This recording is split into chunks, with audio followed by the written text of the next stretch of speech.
What do we do when we're waiting on heaven to come, but today we're going through hell? The very first thing that James tells us groups of Christians is that while you're waiting for the coming of the Lord, here's what you need to do. You need to be patient. And then he uses an analogy. He says it's like the farmer who plants his seeds, he plants a crop, and then he has to wait for the early rain and the late rain. Essentially what he's telling him is some of you guys have already experienced the early rain.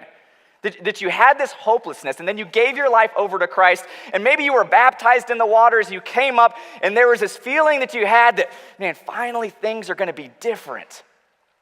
And then, like that farmer, you go through the dry season. You go through the summer season, where you had that early rain, but now it's just hot and humid. And you're looking at the ground, wondering if that crop will ever rise from the grave, if it'll ever rise from the soil. And he says, just like the farmer knows that there's an early rain and a late rain, so must we also know that in Christ there's an early rain and there's another rain coming.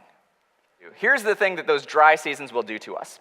It'll start to weigh us down, and then what you'll notice is little cracks beginning to form in your own life. And what James is telling them is, use this time to strengthen those areas of your heart. That maybe there's a season where you were praying for something and you didn't get an answer to your prayer, and all you're experiencing right now is hardship.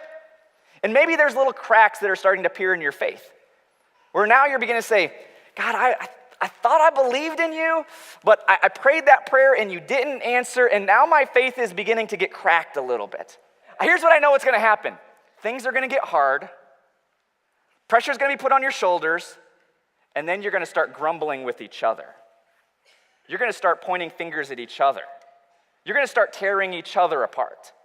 Because hurting people usually hurt people.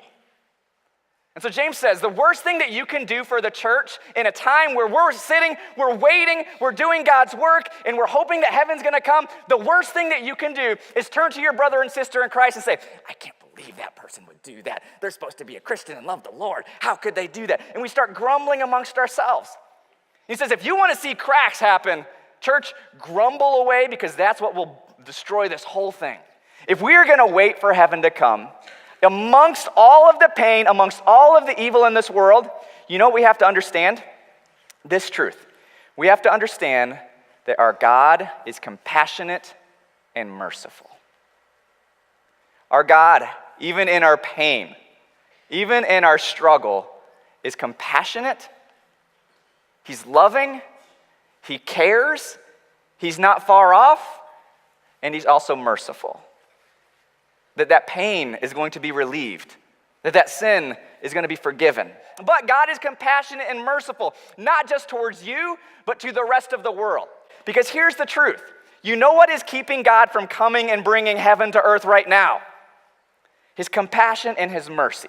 And he knows that someday when he does come, that there is going to be people who haven't repented and aren't going to get to experience what you've experienced. And here's the truth about being a Christian. This life is as close to hell as we will ever get. This life, right now, what we are experiencing right now is as close to hell as we will ever get. But here's what God knows. For those outside of Christ, this life is as close to heaven as they will ever get. And that truth on God's heart just weighs on him. And his compassion of wanting better for them, wanting what we are going to experience for eternity, not just for us, but for them as well. And so James' advice to us as a church is, I know it's hard. I know life is hard. Keep praying.